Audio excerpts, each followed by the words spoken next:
that we should learn to love nuclear weapons. Why should we learn to love nuclear weapons? Essentially because nuclear weapons have made war unthinkable, at least all-out war between major powers unthinkable, and largely impossible. By making the costs of engaging in war prohibitively expensive, states necessarily have to be more rational in their decisions to go to war, and thus are much more likely to refrain from it. States, after all, according to realists, are rational actors.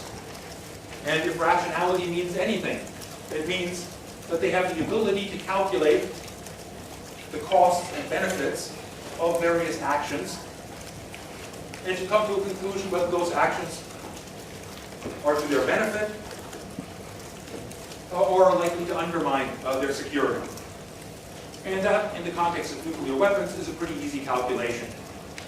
Nuclear weapons can make the planet unlivable and can make any small part of the planet unlivable. And in that sense, it's difficult to see how anyone would see that such an outcome as rational. This rather optimistic view of nuclear weapons has prompted a debate between realists like Kenneth Waltz and their critics like Scott Sagan. The two published a book together about the proliferation of nuclear weapons, in which Kenneth Waltz said, let everyone have it. Proliferate all you want. The evidence points to that insofar as states have achieved nuclear capacities, they have become more responsible actors. And these nuclear weapons have made war less and less thinkable. They would point to India and Pakistan, that with the possible exception of the Kargil incident, a skirmish between Pakistan and India in 2001, Pakistan and India have been remarkably stable and remarkably avoiding of war between them, despite extensive confrontations. So, for example, the suggestion is that when Mumbai was attacked by groups that were linked to the Inter-Service Intelligence Agency of Pakistan a couple of years back, that happened in the absence of nuclear weapons. A military response by India would have been virtually certain. But India did not respond with military intervention or with a tit-for-tat strike at Pakistani interests. Instead, it acted very restrained. Why? Because the costs of the conflict between Pakistan and India today are simply too high for that to be a rational act. This, by the way, has also been applied to Iran. Would Iran getting a nuclear weapon be a real danger to the international community? Those that are very alarmist about Iran say, yes, it would. Iran would threaten Israel, would threaten its neighbors with nuclear annihilation. And this cannot be tolerated. Others argue that for Iran, all that a nuclear weapon could possibly mean is a deterrent capacity. A deterrent capacity that is absolutely rational for Iran to pursue by virtue of the fact that any other means of protecting its territory is enormously expensive compared to nuclear weapons.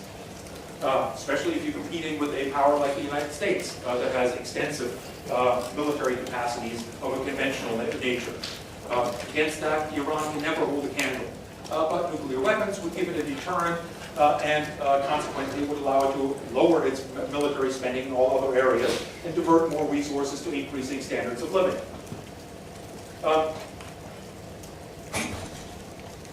Furthermore, defenders of Iran's right to nuclear weapons, or the desirability of them having nuclear weapons, argue that there is no indication anywhere that the leadership of Iran is suicidal any more than any other state in the international system is suicidal.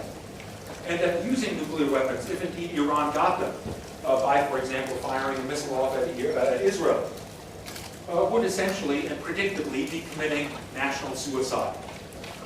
For obvious reasons. Iran may be able to develop 1 or 5 or even 10 or 20 nuclear weapons in a fairly short period of time. Israel is estimated to already have 250, and to already have the ability to deliver them to Iran at a moment's notice.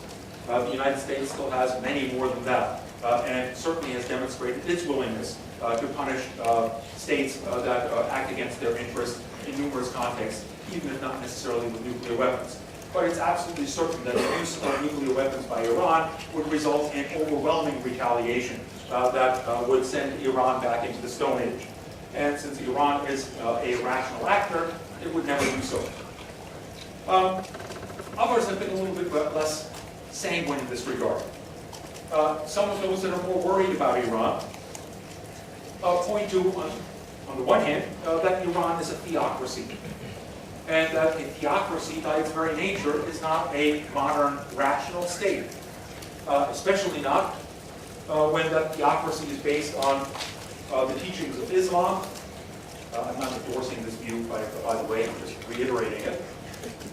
Which promises to those that engage in jihad instant position in heaven and all sorts of worldly rewards when you get there. Consequently, Iran cannot be expected to act rationally, and for that reason has to be prevented from getting a nuclear weapon. Whether you buy that or not, there are other reasons why Scott Sagan in particular is very skeptical of the advisability of the spread of nuclear weapons. And his main emphasis in this regard is not so much that states are irrational, but rather that rationality is often overstated. That states are never as rational as it would appear, and that states often have various mishaps, especially when they're involved in a game of nuclear deterrence. He pointed, in that context, to a number of instances in which, during the Cold War, when both the Soviet nuclear arsenals and the American nuclear arsenals were on air trigger alert, could be sent off at a moment's notice, that they came pretty damn close to being launched as a result of a flock of geese being mistaken for an incoming missile, for example, that set off alarms. And in those occasions, luckily for us, a few people sought to double check and eventually came to the conclusion that it was a false alarm. But we can't always guarantee that that would be the case.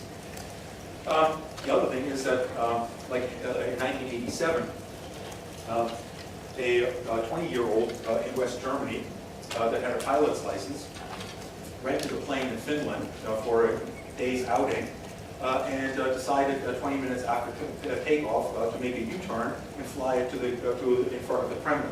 And he landed in Red Square.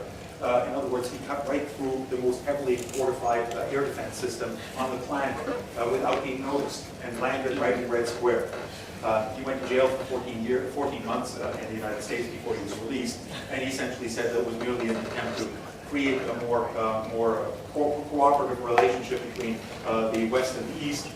But suffice it to say that had he been spotted, the hostility of his action would have been assumed, and some kind of retaliation would have likely taken place. And again, between nuclear powers, that can very quickly result in a mishap that nobody intended.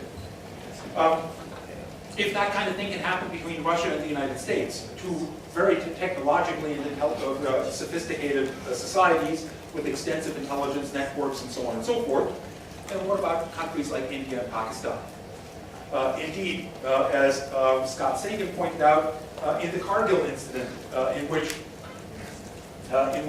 both the nuclear arsenals of India and Pakistan were put on alert, apparently the military of Pakistan was acting without the authorization of the Pakistani government.